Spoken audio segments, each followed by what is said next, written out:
So చాలా మందికి చిన్న పిల్లలు పెద్దవాళ్ళు అనేది లేకుండా కాన్స్టిపేషన్ తో బాధపడుతూ ఉన్నారు. సో వాళ్ళు ఇంట్లో ఏం చేసుకోవచ్చు? కరక్కాయ పెచ్చుల పొడి దొరుకుతుంది మేడం. సో ఈజీగా దొరుకుతుంది. సో కొంచెం విచారించి తీసుకోవాలి. అంటే కరక్కాయ పెచ్చుల ప్రాపర్టీ గుణం వేరు, దాంట్లో ఉన్న విత్తనం గుణం వేరు మేడం. సో ఖచ్చితంగా పెచ్చుల యొక్క పొడి దీనికి బాగా పనిచేస్తుంది. లేదంటే మనమే ఓన్ గా తెచ్చుకొని కరక్కాయలు పౌడర్ చేసేసి ఆ లోపల విత్తనాలు తీసేసి పప్పును తీసేసి పౌడర్ చేసుకోవాలి, ఎండబెట్టేసేసి ఆ పెచ్చుల్ని.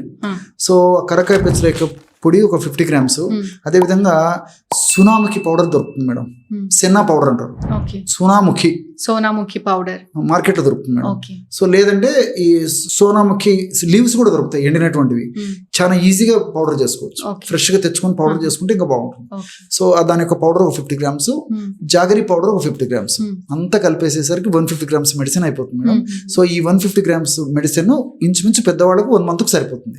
ఎలా వాడుకోవాలంటే రోజు నైట్ పడుకునేటప్పుడు ఒక టీ స్పూన్ పౌడర్, ఒక కప్ ఆఫ్ గోరువెచ్చని నీళ్లు, వామ్ వాటర్ లో ఒక టీ స్పూన్ పౌడర్ కలుపుకొని తీసుకుంటే సరిపోతుంది. ఒకవేళ మలబద్ధక సమస్య ఎక్కువ ఉన్నటువంటి వాళ్ళకు ఈ డోస్ సరిపోతుంది. కొంతమందికి మలబద్ధక సమస్య మరీ ఎక్కువ లేకపోతే ఇందులో హాఫ్ డోస్ కూడా సరిపోతుంది మేడం. లేదంటే కొన్నాళ్ల పాటు మరీ ఎక్కువ సమస్య ఉన్నప్పుడు రోజు ఒక టీ స్పూన్ వాడుతూ రాత్రిపూట కొంచెం పరిస్థితి అదుపులోకి వచ్చిన తర్వాత డోస్ గ్రాడ్యువల్ గా తగ్గించుకుంటుంటే సరిపోతుంది. ఆ విధంగా వాడుకోవడం వల్ల చాలా త్వరగా మేడం తీసుకున్నటువంటి మొదటి రోజు నుంచి దాని యొక్క ప్రభావం చూపించేసి ప్రేగుల కదలికలు బాగా పెంచేసేసి మోషన్ ఫ్రీగా అయ్యేందుకు కరక్కాయలో ఉన్న రసాయన పదార్థాలు, సో తర్వాత ఈ సునాముకిలో ఉన్న రసాయన పదార్థాలు, బెల్లంలో ఉన్న రసాయన పదార్థాలు చాలా ఫాస్ట్ గా పనిచేస్తాయి మేడం. సో ఇది ఇద్దరికి పిల్లలు పెద్దలు ఇద్దరు వాడుకోవచ్చా? చాలా మంచి ప్రశ్న వేశారు మేడం. యాక్చువల్గా ఏంటంటే నేను చెప్పింది పెద్దల డోసు. పిల్లలకి 4-5 మాసాలు దాటినటువంటి పిల్లల నుంచి అందరూ వాడుకోవచ్చు. 4-5 మాసాలు ఉన్నటువంటి పిల్లలు, వాళ్ళకి ఏదైనా మలబద్ధక సమస్య ఉండి మరి పాపం తల్లుడు చాలా బాధపడుతుంటారు. ఇటువంటి చిన్న పిల్లలకి ఏం చేస్తారంటే మేడం, కేవలం ఈ యొక్క పౌడర్ని మ్యాక్సిమము కందిగింజ ప్రమాణం, కందులు ఉన్నాయి కదా మేడం, అంతకంటే ఎక్కువ వాడకూడదు మేడం. కందిగింజ ప్రమాణం తీసుకొని ఈ చనవాలతో కానీ లేకపోతే తేనెతో కానీ లేకపోతే మామూలుగా మనకు దొరికేటువంటి మిల్క్తో కానీ కలిపేసి రంగరించేసేసి పిల్లలకు నాకిస్తుండడం వల్ల ఆ కాన్స్టిపేషన్ సమస్య తగ్గిపోతుంది. ఎప్పుడైతే కాన్స్టిపేషన్ సమస్య తగ్గిపోతుందో పిల్లలకు జీర్ణశక్తి బాగా మెరుగవుతుంది, వాళ్ళ గ్రోత్ బాగుంటుంది, యాక్టివ్గా, హుషారుగా, ఉల్లాసంగా, చలాకీగా ఉంటారు మేడం.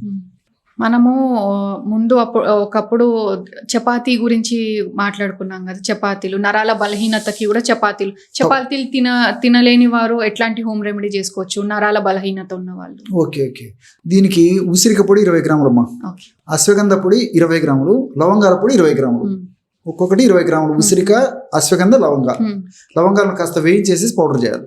సో మొత్తం 60 grams పౌడర్ అయిపోతుందమ్మా. 60 grams పౌడర్ 1 month వస్తుంది. మీ క్యాలిక్యులేషన్ కూడా చెప్తుంది. సో మార్నింగ్ ఆహారం తీసుకునే ముందు ఒక 15 నిమిషాల ముందు, రాత్రి కూడా ఆహారం తీసుకునే దానికి ఒక 15 నిమిషాల ముందు, అంటే 15 minutes ముందు morning 1 gram, night 1 gram. So తేనెతో వాడదగినటువంటి వాళ్ళందరూ కాస్త తేనెతో కలిపేసేసి తీసుకోవచ్చు మా. సో తేనె వాడకున్నటువంటి వాళ్ళు ఎవరైనా ఉంటే వాళ్ళు పాలలో కలిపి తీసుకుంటే సరిపోతుంది.